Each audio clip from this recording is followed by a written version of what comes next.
It's time, folks. Come on now. That's you, Jan. He's talking about you. Good evening and welcome to our third lecture in our Friends of the Working Men's Institute lecture series. Can you really? You guys can't hear this? Wow. Nathan, did you hear that? They can't hear me. I'm just saying. I thought for sure, I'm kind of short. I thought for sure you would be able to hear that. Okay. Anyway, welcome this evening. We're so glad to have you here for our third lecture. Well, we have snacks. Hope you got some. Please avail yourself of those. We are so lucky to live in a town just jam-packed full of history. And isn't it our also very good fortune to have history all surrounding us in our little village? And tonight we're going to learn more about that. So, Mr. Mike Linderman, who I thought was going to be new to all of you, and I've come to find out, no, he's got long, deep roots here. So at any rate, Mr. Mike Linderman is the, I'm going to get this, I'm going to read it, the Southwest Regional Director for the Indiana State Museum and Historic Sites, and oversees operations at Angel Mounds and has done so since 1999. Additionally, Mike has a degree in anthropology from Ball State University, and we are just delighted to have him here this evening. So without further ado, please help me to welcome Mike Linderman to our podium.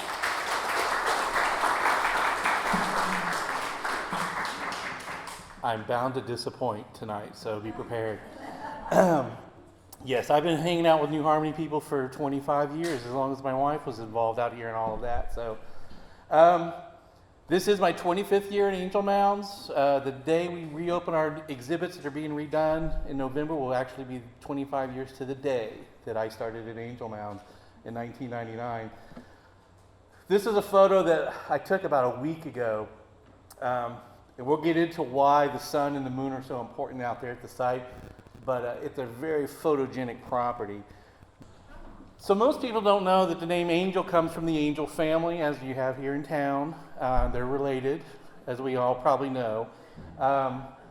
Most archaeological sites are named after the family that was prominently owning that property when it became well known, and Angels were the ones that owned this property back in those days. The original owner was a guy named Lane, and he sold this all to the Angel family, and he moved to Oregon and became the first governor of the Oregon Territory. And Angels owned most of this property up until around 1900, and then they began selling a lot of it off.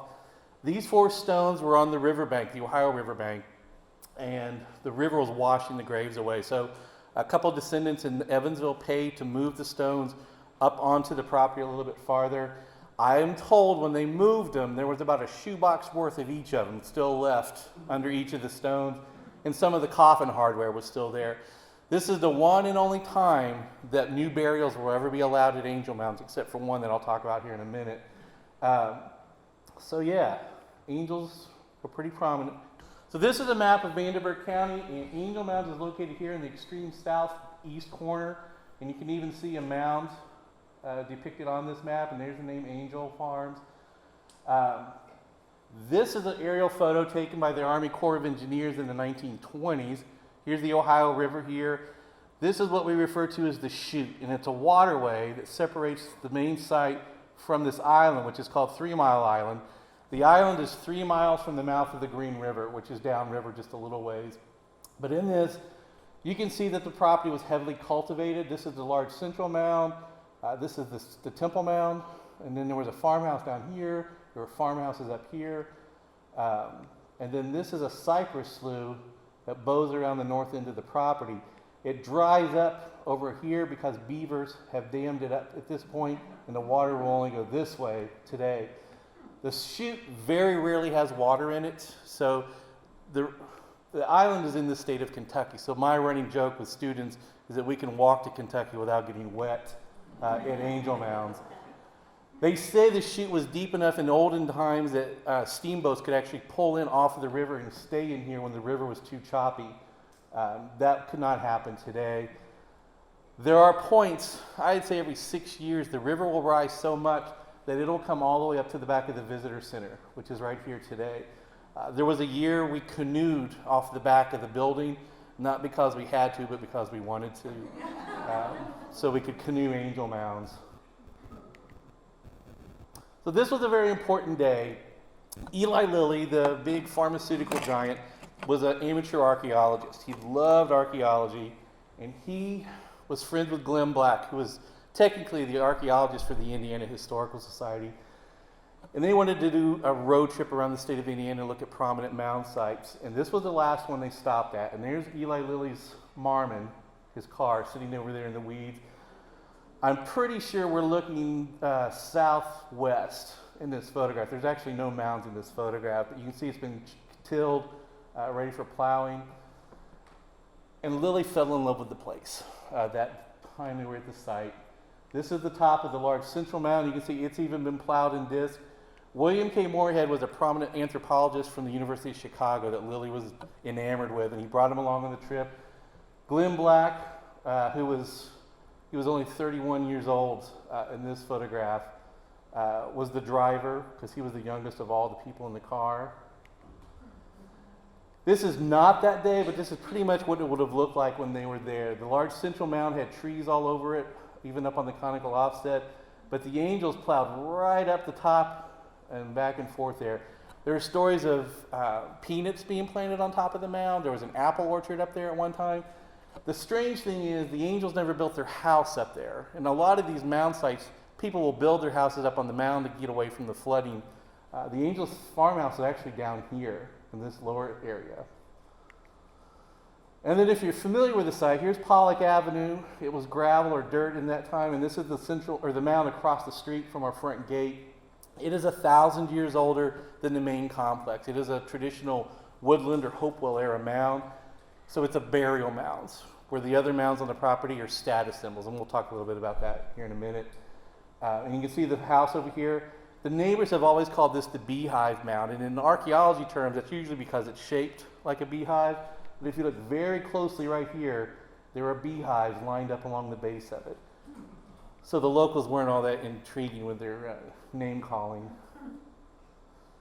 The other interesting thing is if you look at all the people that are in these photographs, Eli Lilly is not in any of them. So he's the one taking these photographs, and he needed a pill to take to hold his hand a little steadier because they're all blurry from that day there at the site. So Lilly, he loved Angel Mounds. And so in 1937, he wrote The Prehistoric Antiquities of Indiana. And he went around, he actually drew these maps of prominent archaeological sites around the state. There's a whole chapter on Angel, there's a chapter on Mound State Park, the Newcastle site is in there as well. This guy's name was Robert Twente. He was the photographer for Lilly for the book, and this was Ralph Angel, one of the descendants who lived just down the road at that point.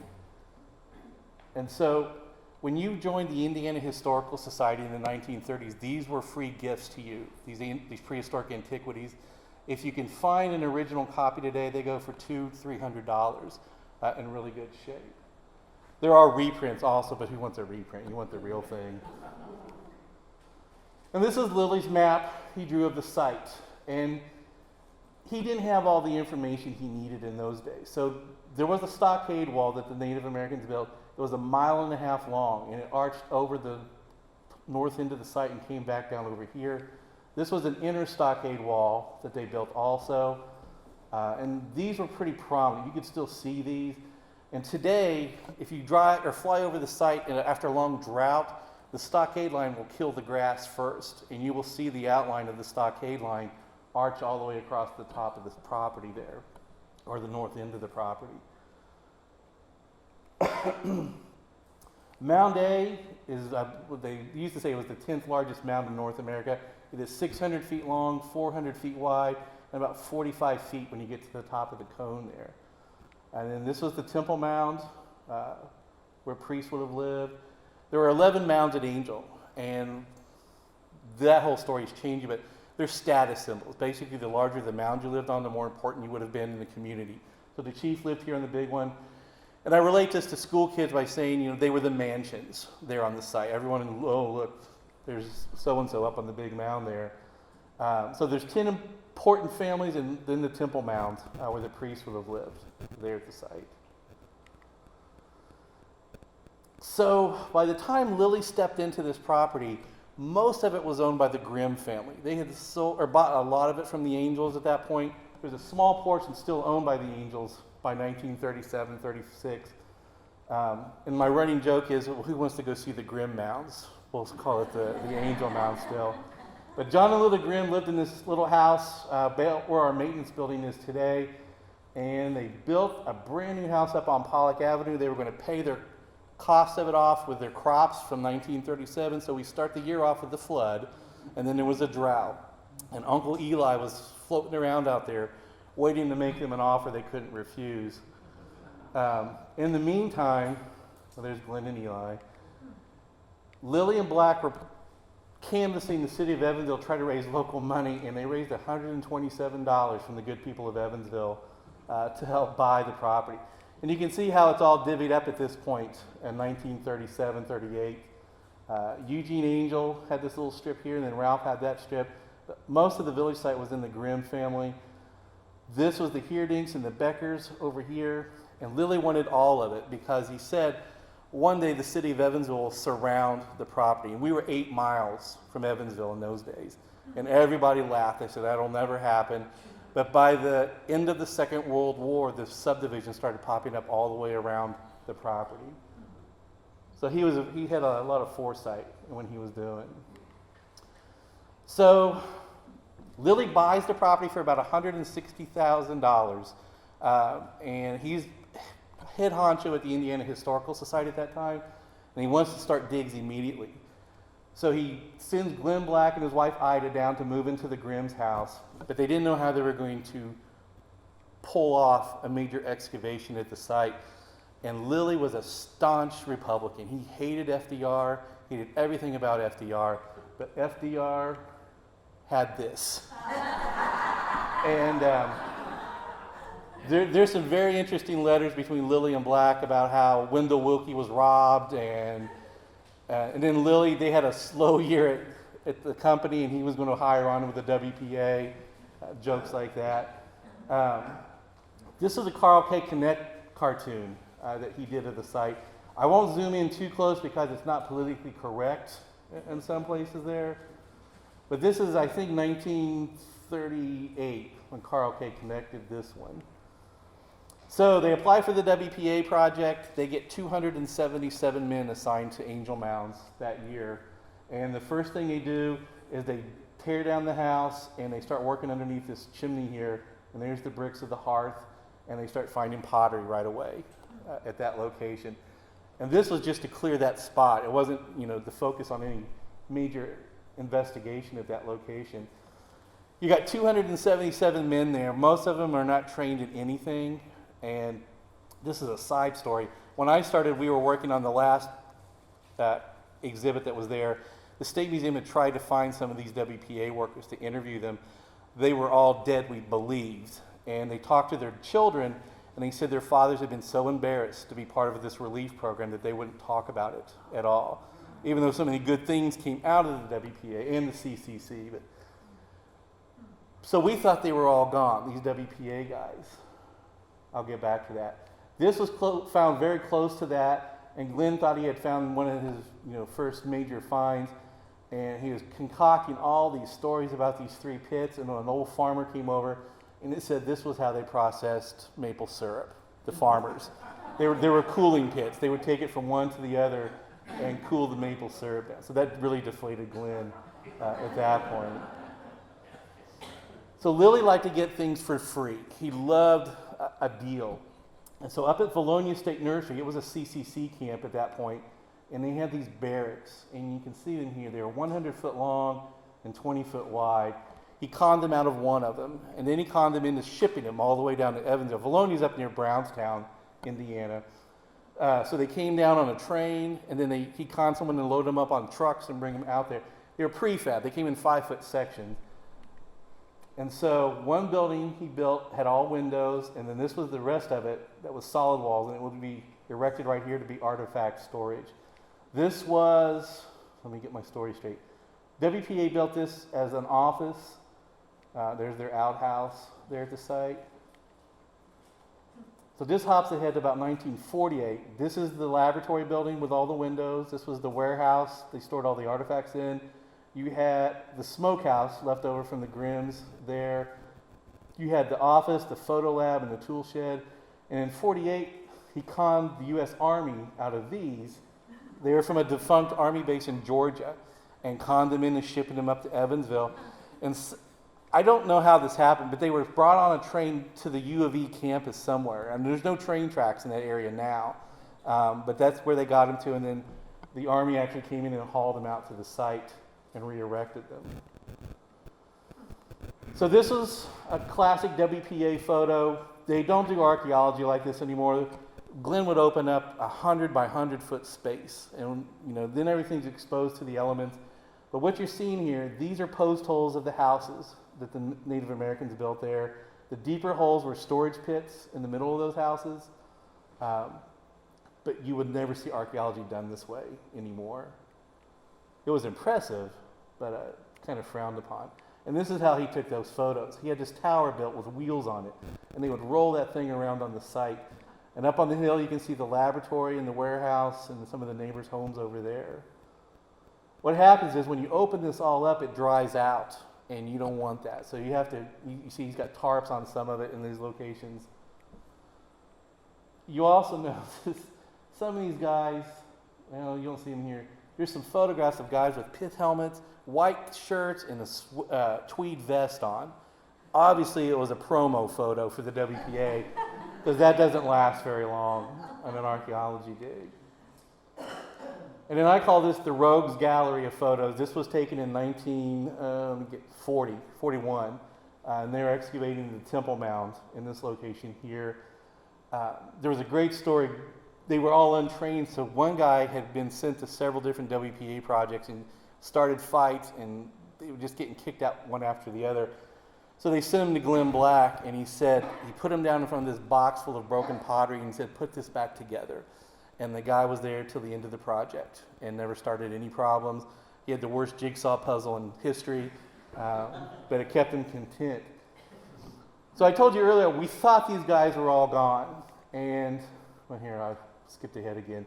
This was the temple mound that those guys are sitting on top of. And it had a wall that went around it, and then there was the temple structure on top. And the funny way Glenn Black took this picture, he had a box kite, and he had a little brownie camera on there, and he just hoped when he pulled on the string, he got a good picture. Most of them are not good pictures. So we did an exhibit at Angel Mounds on the man site down in Posey County, and this guy showed up, and he's talking to me, and he said, "Oh, I worked with Glenn Black in 1940." And I said, "Well, that's impossible. You're supposed to be dead." And so we looked him up, and he was on the roster of WPA workers. Tom was 18 in 1940, and I called IU, and I said, "I've got a live one down here." And they brought down cameras, and we grilled him for about 4 hours. And the funniest thing Tom said, we were asking him about the other workers, and he said, "Well, they were old men in their 40s. I didn't talk to them." And Tom, he lived to be 102. And when we rebuilt the laboratory building, he was around to cut the ribbon to get into that. So he was sharp as a tack. I'd run into him unannounced at places, and he would remember me, and we'd talk. He was a neat guy. And he was there the day they found the kneeling man. This is probably our quintessential or iconic artifact. He's made out of yellow fluorite, and he's about that tall. And fluorite will glow if you heat it up once. So it was probably, a very special stone for these people. The strange thing is, there are probably 8 versions of him found throughout the eastern United States. We have the only crystal, but there's other versions of him, almost identical. So he was their mascot. We call them the Mississippian culture. We don't know what they call themselves, but they're found up and down the Mississippi Valley more, and we're about as far east as you will find them on the Ohio River. So he used to be in the IU Art Museum on display there, and we would bring him down once in a while, and he would get an armed escort from Bloomington. We had conservation officers in the building the entire time he was there, and then he'd get an armed escort back to Bloomington. And he was just in this little wooden box when they would bring him down. So the war starts. They fold up the WPA. That was what we asked Tom, when did he end WPA time, and he said, well, Uncle Sam had better plans for him elsewhere. So the war's over. They don't have a WPA anymore. So Glenn proposed to Indiana University that he would start a field school for students at Angel Mounds. IU was very leery about that. They were very leery about women also being on field schools, and Glenn pushed to have Mary Frances Kelly and Pat Delks come down there. I met Pat. She came to our 75th anniversary, and she said it was pretty well known that Glenn was doing this out there with these two girls, and Life magazine got wind of it, and they contacted Glenn, and they said, we'd like to come and do a story on your excavation at Angel Mounds. So they showed up, and then they asked the two girls to put on bathing suits and lay out on top of the big mound for a photo, and Glenn ran them off the property. And Pat Delks said she missed her national exposure in Life magazine because Glenn had ethics. There she is when she came for the 75th. She was here on, was it VE Day? Yeah, VE Day. And she and Ida Black and Glenn, they all drove downtown Evansville for the big party down on Main Street. So the Indiana Historical Society still owns this in 1945, but they want to unload land in their collection. So they make the proposal to the state of Indiana that they'll turn Angel Mounds over to the Department of Conservation, which would later become the DNR. And so this is another Carl K. Connect where Father Indiana is accepting the site from the good people of Evansville. And this happened under a Republican governor.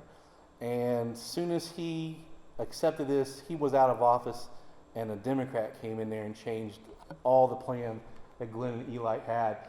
This was a concept. They were going to move the front entrance down the road, and there was going to be an inn built at the site, and they were going to maintain the field school area and all of that. And as soon as the new governor came in, all that was killed. And from that point on, Glenn Black pulled his hair out with the state of Indiana. And I'll cry about that here a little bit more later. So 48, he has the first real field school. These guys came down from IU. We hunted some of these folks down for the 75th anniversary. This guy, his name was Calvin Davis, and he was the head of, he lived in Greensburg, Indiana, and he was head of their local historical society. He was at our front gates before we even opened that morning, not with his pith helmet on. He may have been a nerd, I don't know, but he was an old guy when I met him. This guy, I found him through his library card in Palo Vista, California. This was a married couple, and they fought constantly from all the reports. They had their own barrack away from everybody else, and they said they would just hear them yelling and screaming at each other. And then this guy, I missed him by 3 months. He passed away. He and his wife lived in Yellow Springs, Ohio, but I called her, and I was talking to her, and she let it slip that she was a scriptwriter for Bonanza, and I thought that was cool. So I invited her to come down for the reunion. And then this guy over here, his name was James Keller, and he eventually succeeded Glenn Black in being in charge of the field schools from IU. Pretty prominent archaeologist in his own right. This was the truck Glenn had. They called it Lulu, and he would load them all up in it and go way down into Tennessee on field trips. And he said they would go through these little towns, and they were like monkeys in a circus wagon. All the little town people thought they were crazy. So I came up with this crazy idea. I bought a truck very similar to this for Angel Mounds, and we were going to convert it so we could haul people around on tours, but it didn't fly very far. This was taken in 1948. You can see the airplane strut here. They were friends with a guy named Jack Householder, Lillian Blackwater, and he was the furrier for LS Airs up in Indianapolis. And Jack had his own airplane, and they would con him to fly down. And actually, I found the receipts for the film that Glenn Black bought for this day when they flew over Angel Mounds. So you can see the barracks.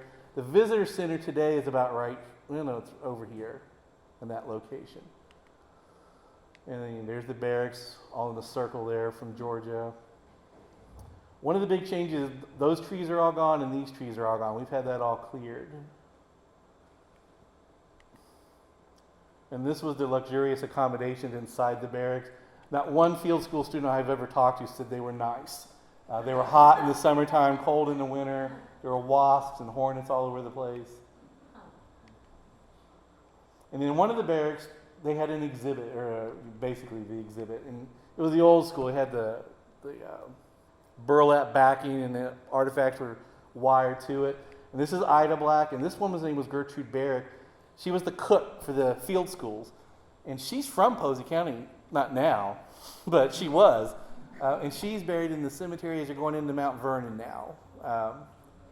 But she had a rooming house in Evansville, and in her free time, she'd spend most of the summers out at Angel. I've got a great photograph of her. In the wintertime, Glenn would keep her on and have her clean artifacts. And there's this picture of her with this big washed up with femur sticking out, and she's going like this. We don't show that one anymore. So this was his later version of that tower taking photographs. Strapped that ladder on the back of the old Chevy pickup truck. Remember this ladder. It's going to show up again here in a little bit. But there's Glenn Black, and he's got a cigarette hanging out of his mouth, and he always smoked. And in archaeology, that's a big no-no now, because a flick of an ash will throw off a carbon date many, many years. He didn't know that at the time, or didn't care. Maybe that was more what it was. There he is, down in the hole with his white shirt and his cigarette. So I always say this is probably what started to kill Glenn Black. He got a phone call from a friend of his in Oregon State, and he said, do you know what the mayor of Evansville has planned for Angel Mounds? And he said, I don't know what you're talking about. So here's the village site, basically. This is an 18-hole golf course. These are campgrounds. You can count it. There's 4 baseball diamonds. There's a swimming pool. There is an ice rink. This is Roberts Park idea in 1962 when this was happening. And Glenn was in the fetal position, and he called Uncle Eli, and it just disappeared after Lily got wind of it. And this was in our files when I started, and I went down to the government center in Evansville to see if I could find the original. It doesn't even exist there anymore. It was wiped off the earth. 63, Glenn and Eli applied to the Department of the Interior, and we become a National Historic Landmark. The state museum system, we operate 5 NHLs. New Harmony would be one, the Levi Coffin House, the Underground Railroad Home on the other side, the Whitewater Canal, and the Lanier Mansion in Madison. We're the 5 National Historic Landmarks. And then Glenn dies. He has a heart attack at the site. I think he's still in the house.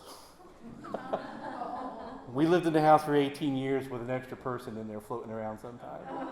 But Glenn's buried in Crown Hill Cemetery up in Indianapolis, and he's about 3 plots over from Dillinger. So he's in good company up there. This is the mound across the street from our front gate. The gates are here today. And it's the Beehive Mound again. And it was covered in trees when I started. And so we had a major project. It was the first mound in state ownership that had been cleared of big trees. And we were a guinea pig. Mound State Park still chew chicken to pull it off up there. Hey! So once a year after we do that, we burn them in February, the big ones that we can't mow. So this one gets burned, Mound A, the large central mound will get burned. And then there's a smaller one that's anything we can get a mower up, we'll set it on fire. And it's very cathartic for us to set fire and watch it all go up. And then when it's over, if there's any repairs needed, we'll do erosion control mats. We're looking for animal burrows. We're looking for trees starting to grow on it. One of the interesting stories about this mound, we have no artifacts from that mound. And one day we were maintenance building after we burned it, and there was a bright white spot on the side of the mound. And we went over there, and it was a conch shell that a groundhog had kicked out of the interior of the mound from the ocean. And that is the only thing, other than a Willie's bumper, I found sticking out of the mound. That is the only thing we know from the inside of the mound.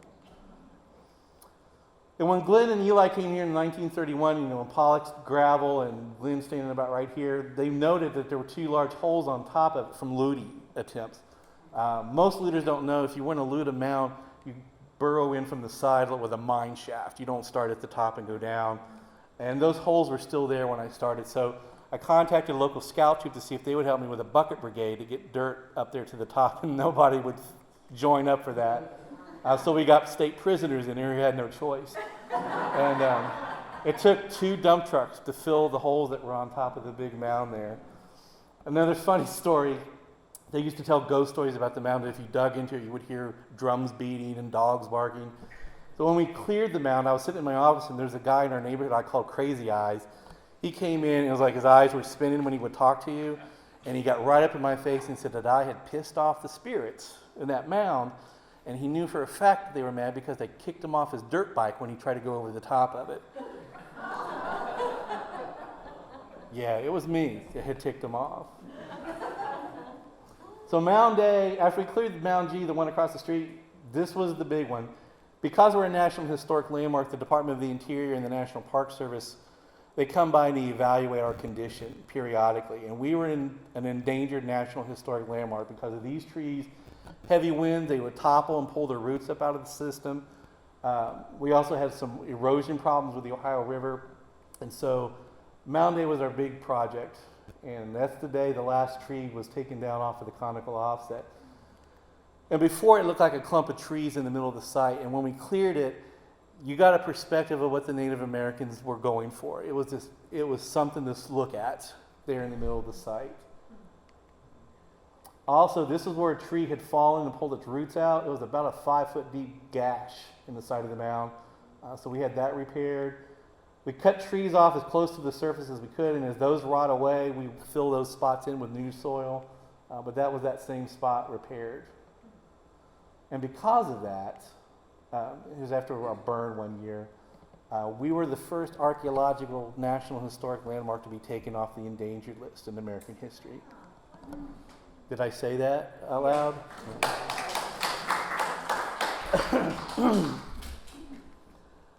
And there's the bucolic Mound A today. So the chief would have had a structure here on the top platform. IU determined that this was not here originally and that there was a slump where the section of it slipped off the side of the mound. So instead of trying to push it all back up, they made a lower platform out of it. The conical offset, we sent a coring device through the top of it to 40 feet below the mound. We actually hit white sand when this was all under the ocean. But inside of the core of the conical offset, we were finding real thick layers of burned material. So they had fires burning on top of this cone.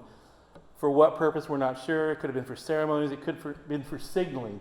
Because you have to imagine there were no trees along the riverfront here, and that fire there could be seen for miles from that location. So this is November 2005, November 6th. Here's the big tornado. This is from Deaconess Gateway. We were home. There it is where it came through the site, right there. There's the Temple Mound. My wife, we had a 3-year-old, and she was 8 months pregnant when it hit the house. There's the trailer park on the west end of the site. All of that blew into us.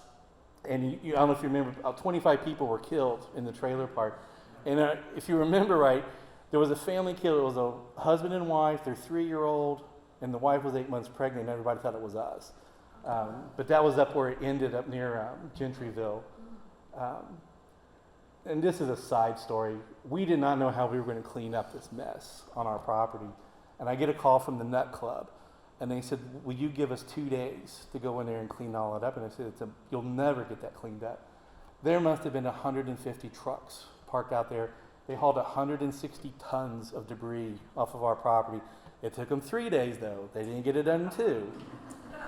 But you can't get farther from the west side than Angel Mounds, and I'll forever be in their debt for that one. It's not quite this bad today. Some people have started moving back into those lots. So there was the house in the 30s. This is what it looked like right before the tornado, and that's what it looked like after the tornado.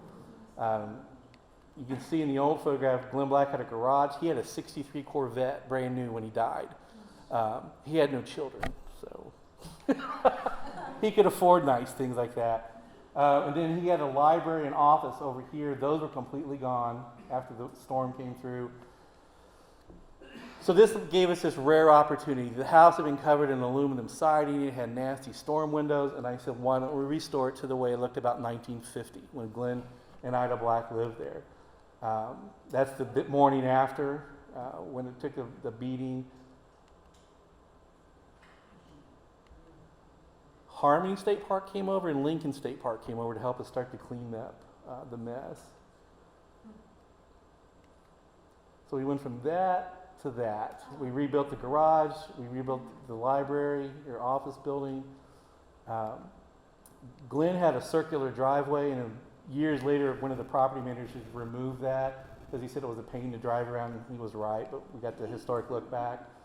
So this was our home up until, I think we've been out of that house 5-6 years now. But what a great backyard for our kids to grow up with there at the site.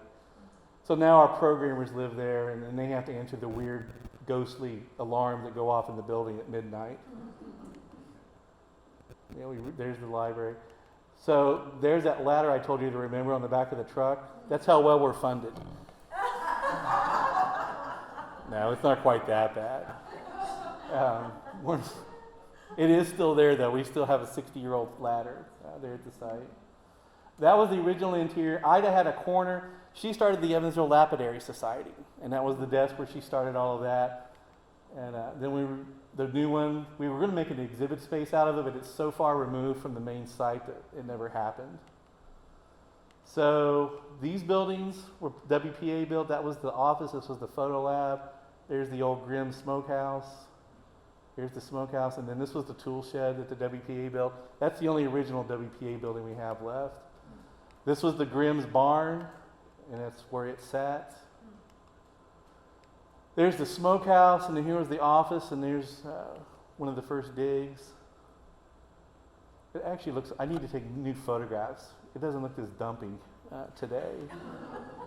We restored the smokehouse, and it still smelled of hams and stuff like that. So we were doing farm heritage weekends, and we would fire the smokehouse back up, and we were smoking bacon and hams inside of the smokehouse again. So that was the laboratory building. You can see all the prefab sections that Lily brought in. So for the 75th anniversary, I said we need to do something to commemorate that. And I made the crazy idea of rebuilding the laboratory. Alcoa gave us $30,000, and I said, we don't need a contractor, we'll do it ourselves. I was lucky my staff still talked to me after that was over with. And when you build on state property, you have to get it clear with the Division of Historic Preservation and Archaeology out of DNR. And they told me you have to hit the original foundation exact. And we had maps that Glenn Black had drawn with measurements and things like that, but we were sweating through this one. And the first spring after it was built, Ida Black's daffodils popped up at the corners exactly. And they had never popped before. So that was a sign. So there's the old interior. Here's the new interior. Because of requirements now, we could not have just light bulbs hanging on a wire. We had to make it more kosher and up to code. So we use this for programming. It gets rented out on Tuesdays and Thursdays for an art class. There's a Buddhist monk retreat coming in October. I mean, it gets all kinds of uses. We don't want to see that. So one of the things Glenn Black was first in using in the United States was this process called magnetometry. He was one of the pioneers in the United States. And the French had it originally, and he brought it over here in Angel Mounds and Mesa Verde in Colorado, one of the two first places to try this thing out. And what it does, and I'll dumb this down for the general public here. If anything has been buried or disturbed in the soil, it will not pop up as the rest of the soil around it. It'll be an anomaly. So Glenn would run this thing over, and he had a whole operation. It was in a van and all these wires and stuff. So this was done this spring. It's a magnetometry. This is tile lines that are across the site. This is the inner stockade line, which we have a trail on top of. But this one was cool because we found that there's another stockade line here. There's an outer stockade. There's a stockade line here. It's just a really cool thing. And then these dark spots are fire pits from houses that the Native Americans had built there. So Angel was a very experimental location also. Glenn was so good at this that they actually sent him to Mesa Verde by the National Park Service to show them how to do it out there. So it kind of gives you a perspective. There's downtown Evansville. There's 64 coming around. If you look at a map of 64, it actually makes a jog to avoid Angel Mounds. We were scared when the new bridge was being proposed. They were going to run it right here, take out the whole neighborhood to the east of us, and they sent me these artist renderings of it's like the bridge at Owensboro, if you know what I'm talking about, the big one. It was going to be just like that, rising above the mounds. So we threw everything we had at it. The vibrations were going to be damaging to the mounds, the aesthetics. And so if you know, it's down this way a little bit farther now, the crossing. Oh, this is a tree line on one of the old drainage ditches that the Angels put in on the site. And these little dots are hay bales. This is a bureaucracy story. We were mowing all of this with bush hogs. And you know, it was $5,000-$6,000 a year with the equipment costs, repairs, and fuel. So a farmer in Newburgh came over and said, I'll do it all for free if I can have the hay. And I said, I think I'm going to get a gold star from the DNR. And I got yelled at because that grass is state property. He can't just have it. So we wrote this bogus contract where he would mow the yard and haul the grass clippings away in bale form. It was, and then after a while we just ignored it. Yeah, there's more of the bale. This was an interesting dig that IU did. So IU controls all the digging rights at Angel Mounds. The state of Indiana, we own it, but they have possession of all the artifacts that have ever been recovered, and they're in charge of all the digs. IU is the only school who's ever been in there, except they allowed Notre Dame in there once, about 5 or 6 years ago, to do something. But this one, I had never seen a skeleton at Angel Mounds, and they found one. They uncovered his forehead, and they called me out there. And what we do now is we document it, and then we step over about 5 feet to avoid that location. But what was cool, he was buried in the floor of his home, and they used to not think these people had specialties, that everybody was doing everything. Everyone was making their own pottery, everybody was making their own arrowheads. In this house, they had benches that went around the interior of them, and under the bench, there was piles of unfired clay and all the pottery tools he would have used to make pottery. And then the coolest thing, there were 5 projectile points or arrowheads lined up where he had collected them out of the woods and right where he had left them. There's a ball of clay that came out of that still had fingerprints in it. Really cool stuff like that. That's kind of what we look. There's the house. There's Pollock. So when I started at Angel Mounds, I contacted who I thought was Glenn and Ida Black's great niece in Indianapolis. And I said, what happened to all their personal effects? Because we have thousands of photographs of the digs and all that, but nothing of theirs. And she said, well, my sister inherited all that, and she threw everything away. And I said, well, that's the end of the story. So jump ahead about 15 years, I'm up at IU talking to the people there, and they said, we just got a call from a great-great-niece, and she has all their personal effects. I said, what? And then they never called her back. So she called me, and I said, I'll be there tomorrow. And we have all of the Blacks' personal photo albums, all their slides from their trips. There's some great trips. They and the Lilies, there's Ida with her Buick, but the Lilies and the Blacks took the Delta Queen all the way to New Orleans and back. This is where they're getting down to where the Wabash meets the Ohio, down by Bone Bank in that area. I have his diary from then. I have his desk. This is the Four Corners out west where Utah, New Mexico, Colorado, and Arizona come together, and there's Glenn still holding his cigarette, straddling the 4 states there. But this was a phenomenal drop in our lap. There was the desk that he wrote all his journals on, his field glasses, and he smoked a pipe every so often. This was a reproduction of not an Angel Mounds piece, but someone else. So it was really cool to get into Glenn Black's mind. This is the coolest thing that's happened, though, I would say in the last 50 years. There was a guy, he's still alive, his name's Bill Romaine, and a guy named Ed Herman. They're both archaeologists for IU, and they began looking at how the mounds are situated. They all run parallel with each other. We always knew that, but we didn't know to what extent. So Temple Mound is Mound F here.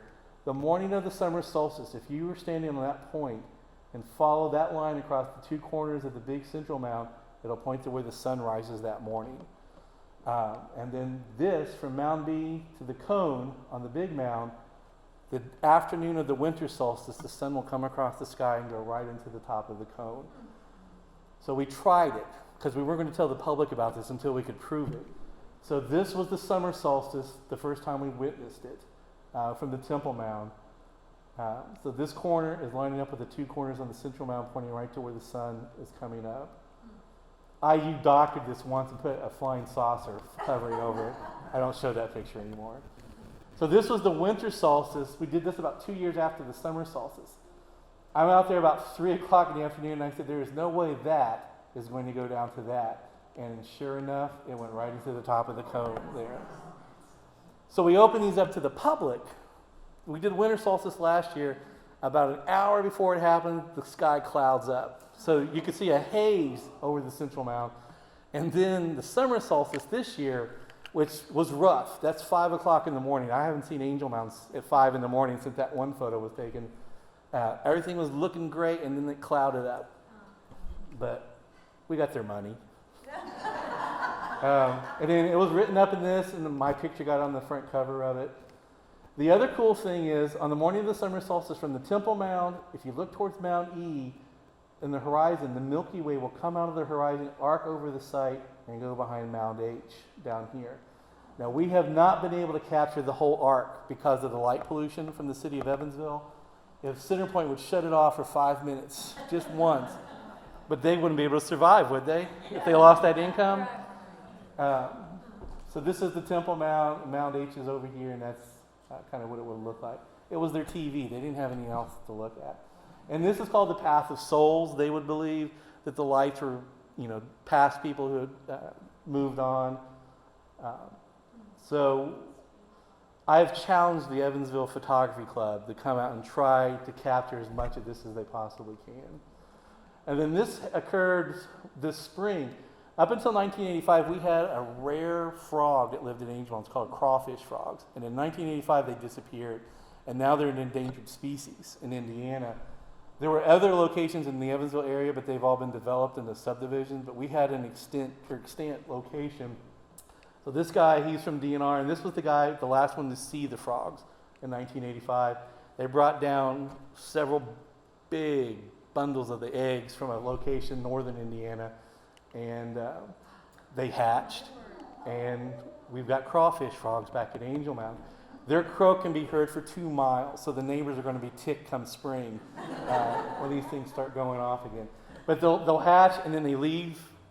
They stay within a mile of that location.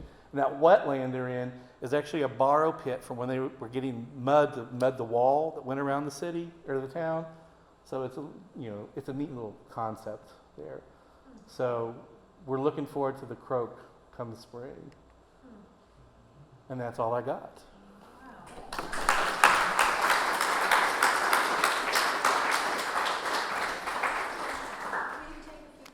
Yeah, I'll make up good answers. Yes, boy, that man back there, you know him, don't you? What do we know about the culture of the people that lived there? Did you say that they lived in houses? They did. They lived there year round, which is not what you see normally. And They weren't nomadic. no, they were not. And their houses, they were on average 20 by 20, and they're wattle and daub structures. So they had large posts, and then they would weave saplings in there and then mud it. And I tell people, think about the maintenance nightmare of wattle and daub construction, because every time a big storm comes on the site, your wall that goes around the town is collapsing, everything is falling apart. But yeah, and then normally when you die, they would bury you in the floor of your home. Sometimes the house would be burned to purify that spot, and then they would build a new house on top of it. So when I'm talking to school kids in the fall, I talk about grandma and grandpa are right beneath your feet while you're having dinner. You got to jazz it up and get their interest somehow, So what happened to them? That's a very good question. So the dig I was talking about where they found the guy's forehead, the profile wall, which is the outside wall of the dig they're working on, it showed some weird shapes. Do you know what liquefaction is? When there's a massive earthquake, the sand will begin to vibrate and move like a liquid. The New Madrid quake in 1812 in Missouri was so violent that it was shooting out of the ground in geysers. We think 400 years prior to the New Madrid quake that we're all familiar with, the same fault line broke loose. So in one of the WPA photos of the excavation of that temple mound, there was a photograph of this mottled wall with the chunks of soil kind of suspended in sand. And fortunately, the WPA stopped there and didn't go any farther. So in 2013, IU reopened that spot right to that same wall, and it was liquefaction. Angel Mounds was shaken so violently in certain places the ground rolled over on top of itself. They found grass upside down in a couple locations. It wasn't shaken so violently that we had geysers of sand, but it was getting very close. That and their crops weren't doing so hot. They were going through what was called the Little Ice Age, and they were going very southern kind of crops in Angel Mounds, and there was a temperature change. So we think that started not being so hot, and then the gods stomped the ground, and they said, well, maybe we should just get out of here, and they scattered.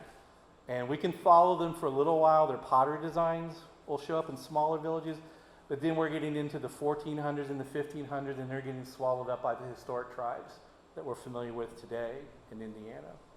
And what time frame? So we say by 1450, Angel is completely abandoned at that point. And how long were they there? About 450 years. Yeah. What was the population at the peak period? Glenn used to come up with 3,000 to 4,000. We think it was more like 1,000 to 2,000 people there. And if you've ever been to Cahokia Mounds over by St. Louis, we were an outlier of that community. Yes? Any connection to the mounds we have here? No. These are older. Oh, these are older. These are older than Angel. Angel was the last, that phase is the last gasp of the mound builders. Yeah. These are more affiliated with the man site. Okay. I got a little blurb on that if you want to even talk about that, but you've got someone coming to talk about man site, don't you? No, I'm doing a talk, On man site? not men's side, I'm talking Hopewell. I'll do some more questions. If you want, it's like a 5 or 6 slides about the man site. Who else has got a question? Yeah. Is this the same culture that built the mounds on Old 69 General Electric? No. That's older. That's man site era. The GE mound? Yes. That's older. Have you seen the artifacts from I have. their? What happened at the GE mound was a travesty. What happened? Well, if you don't know, I'm not going to tell you. So, and someone, you can correct me if I was wrong. GE was doing some landscaping around their buildings, and they started taking soil from this mound. And one of the contractors started seeing bizarre things coming out of the dirt. He told all of his looter buddies, and at night, I guess there were flashlights and lanterns, and everybody was just tearing apart the mound. Some crazy stuff was coming out of the GE mound. And I think it is the largest Hopewell mound in North America, if I'm not mistaken. And some people went to federal prison over the whole thing. Yeah, the FBI or the feds were involved. I met the lead guy that went to prison. He thought a lot of himself, and he had some stuff he didn't return. Also, crazy stuff. I tell people, man site is like Vegas for archaeologists. There is nothing else in North America like the man site. And I've tried to tell the people in Mount Vernon, you are sitting on a World Heritage Site. No questions asked. And I can't get them jazzed up about it. And I'll be long dead before we do anything major at man site. Anyway, back to Angel Mounds. Who wants to hear any more about that? Do you want me to show a few pictures of the man site? Yes. All right. I need your help, Todd. Ryan. You're not the Attorney General. His name is spelled a little. While Ryan is doing this, I'll do some quick housekeeping. So don't forget, during Coons Fest is our book sale. Our scheduling coordinator is right here, Donna Creek, and if anyone is so inclined to volunteer to sell books, she will take your name and phone number and get you scheduled. Thank you. Also, if you have any books, and Donna will be here when at the conclusion of our lecture. Additionally, if you have any books, please free to bring them to the library. Director Rokicki will be happy to schlep them to the basement. I'm sorry, Brian. So I wanted to tell you that. Additionally, Mike referenced Mounds State Park. So in our little interim, may I please introduce to you, this is Kelly Morgan. And ladies and gentlemen, Kelly is new to our community. She is the new site director for the Indiana State Museum sites here in New Harmony. She is going to be a marvelous addition to our community, and she comes from Mounds State Park. And for the FWMI board members, she's agreed to be our first quarter lecturer in 25. So anyway, please introduce yourself to Kelly. She's not living in town yet, but she assures me, fingers crossed, by the 1st of September. So please introduce yourself to Kelly. Thank you for hanging around and being here tonight. Back to Mike. All right, this will be quick. Oh, hold on. We give an honorarium.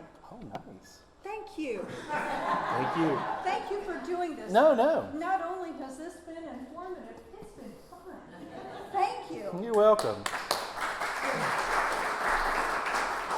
I say one more thing? Yeah, it's your show. I didn't introduce myself. I'm sorry. I'm Jeannie Maudlin, and I'm the president of the Friends of the Working Men's Institute. Thank you. So I don't know how many of you know where the man site's located. It's down by, was it AstraZeneca there on going into Mount Vernon? There's a road called Indian Mound Road that takes you down into the heart of the man site. This was a copper helmet found on Indian Mound Road back in the teens when they were making the road go down into the bottoms below Mount Vernon. It was in a grave. This is the only example of a copper headdress that's in one piece. It should have antlers here. And what the funny thing is, it was found and was given to the University of Evansville in 1916. They were throwing things away and they called Glenn Black and they said, "Do you want this old helmet?" And so he saved it. It's up at IU currently in their collection there. So there's the river, there's Bluff Road. Oh shoot, I'm going too bad. There's Bluff Road, here's Indian Mound Road. And you can kind of see some ripples in the plowing. This is the Mann family's farm. I don't know how many of you know Alan Blackburn. That's his house there. This is the Nurnburns.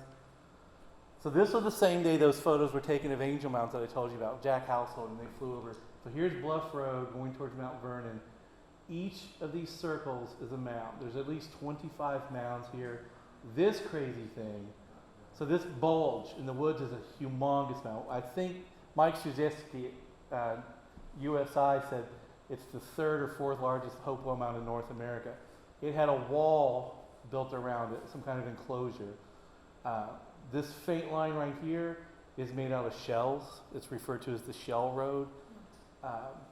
This is the mound that helmet came out of, where Indian Mound Road is going right through it. It drops down into the first bottom here. There's a Mississippian site there affiliated with Angel Mounds. And then you go farther down in those cypress sloughs below. But it is unbelievable. We did an exhibit at Angel Mounds on Man site, and it was picked up by NPR 2 days before we closed the thing. And we were getting phone calls from all over the United States. People wanted to come see the Man site. There's that mound that makes the bulge and has this crazy wall that comes out of it. There are crazy things from Man site from all over the eastern United States. The craziest thing is the pottery that you find at Man site is made from Georgia clay, a lot of it. You go to the location in Georgia where that clay came from, and they have Posey County clay pottery down there. And you can almost get all the way there by river. You get to Chattanooga, check out Ruby Falls, and then you head on south a little ways down there. But there are crazy things found at Man site. There's a lot of obsidian, volcanic glass that came from the Yellowstone Valley. There is so much of it, including grizzly bear claws and grizzly bear canines, that we don't even think it's trade items. We think the people at Man were going all the way to Yellowstone and bringing this stuff back. This is a National Geographic thing. but we found smelted lead at man site. Lead is not smelted in North America until the French get here. And we've had it dated, and the archaeologists who dated it said they didn't want it in their lab. They wanted it gone because it was such a crazy thing. This is an ear spool made out of copper. A lot of those are found in the GE mounds also. There's some obsidian blades. So magnetometry, like we did in Angel Mound, this is one track. Each one of those little yellow dots is something that was found. And then this is a wood hinge. Think Stonehenge, but made out of logs. We know of 5 of these at man site. It is crazy. This was a dig done. I did 3 digs there, one in the late 60s and 2 in the early 70s. This hole was 8 feet deep, and they never stopped finding artifacts. Usually we get to what we call a sterile level, where there's no more artifacts. Angel, it's about 3 feet. This is 8 feet, and they still did not hit bottom there. And I was back here in the south end of that field. The Panther Pipe is probably one of the most iconic artifacts from there. It was found, there were 2 man brothers. I can't remember the names. They didn't like each other. One of them was plowing his garden one year, it was 1916, and he found the Panther Pipe, but its paw was missing. The next spring, when he's plowing his garden, he found the paw. The whole thing is in the Brooklyn Museum of Art now under an anonymous donor, anonymous loan, and they will not tell us who has loaned the Panther Pipe to them, because we would love to get the Panther Pipe back to Indiana. This is a steatite hair bob. You would ball your hair up, stick it through there, and then a pin would go through there. And what's interesting, you can see these 2 holes line up, but there's another hole that doesn't line up, and they patched it because they screwed up. There's a little plug in it. This is one of the intact pieces of pottery, and this is a winged serpent pipe. So there would be a pipe stem coming out the back, and this was the bowl, but it's a snake's head with wings. Very Central American looking kind of stuff. And then this is the most prominent artifacts that we find are these heads. Hundreds. So we got our collection. We have a collection of about 30,000 pieces that was collected by an old guy named Charlie Lacer. He was a producer at Wesselman's, and he would take his old rotten produce out to the Mann farm and feed the hogs, and Paul Mann will let him go out and collect artifacts.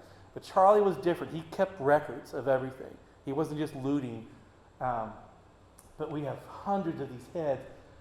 They have different hairstyles. I call this the Elvis. But they have different eye shapes. And some of them are full body, some of them are not. One of them that we have, we got from, used to be a history teacher at Mount Vernon. Has the thing down at Jerry King, yes. He gave us his collection. He has a little figurine. It's got like gun or ammo belts going across it. Crazy stuff. Yeah, there's the one Jerry gave us. You can see the belts going across it. Just bizarre, crazy stuff. These are, what were these? They're made out of rib bones, but there's little carvings of birds on all of them. The upper right is a cricket leg. I've actually seen Yes, you're right. Yeah, and then there's another one that has what they there is a thorax. And it's been a while since I've seen these guys. Yeah. But yeah, and guys, that bone fragment is Super, quarter of an inch. super tiny. It's insanely small. Oh, I don't know why I showed this picture again. But yeah, you can see all these discolorations in the field. And you don't see these anymore because they were deep plowing back in those days. And these things will pop. Now we do no-till out there. We have bought a little over 150 acres of the man site using the environmental license plate. If you ever wonder what that money goes to, it goes to things like this. And the last acquisition was the big mound here. It is, I wish I had a good picture of that. I don't. So this is the 2 Mann sisters. They were the first to sell to us. And we buy it with life leases. So we give them the money. They can continue to use it until they die with our restrictions on it. And we've had 2 of our land leases people pass away. One was Christine Babcock, if you're familiar with her. We bought some of her land there. Yeah, we had never gone through that after someone had passed away. So this was Charlie Lacey's basement. That's all artifacts. So we have all that up at the State Museum now. There's the grizzly canines. They probably made necklaces or something out of that, or breastplates. Some of them would have had stones, like, you know, who knows? So yeah, that's the man site. What's time frame on man?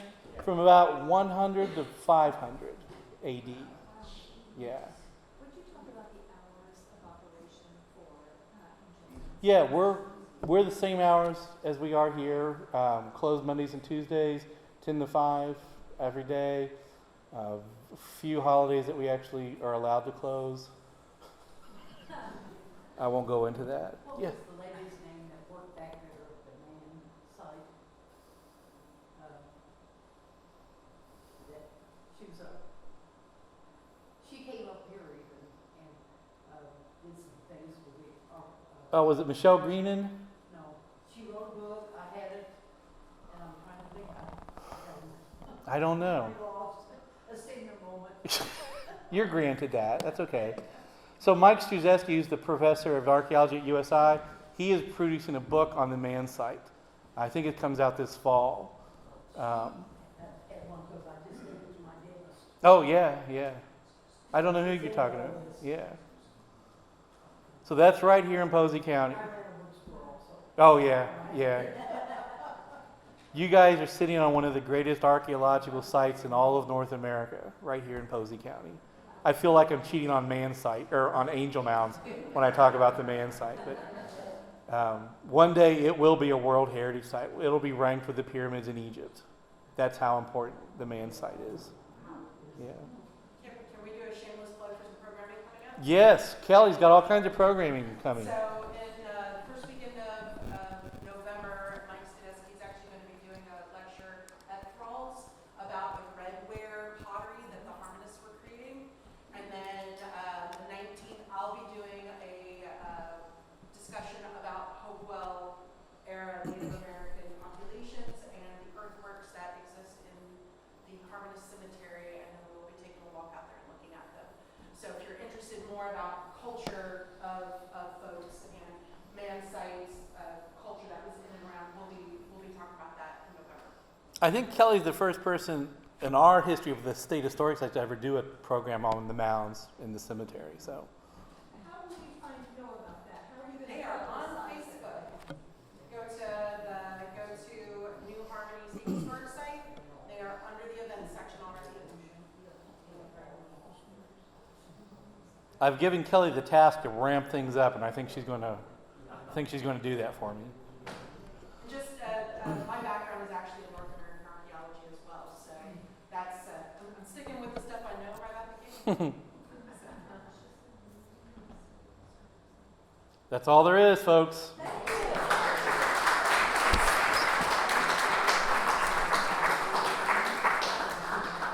Thanks everybody for being here tonight. Just a couple of things. WMI program's coming up on Wednesday, August 28th, 5 p.m. An invasive plant lecture, part of the New Harmony Garden Club and Posey Invasive Partnership. You can have a lecture here, followed by a golf cart tour to show you some of the invasive species and how you can get rid of them, preferably without harmful chemicals.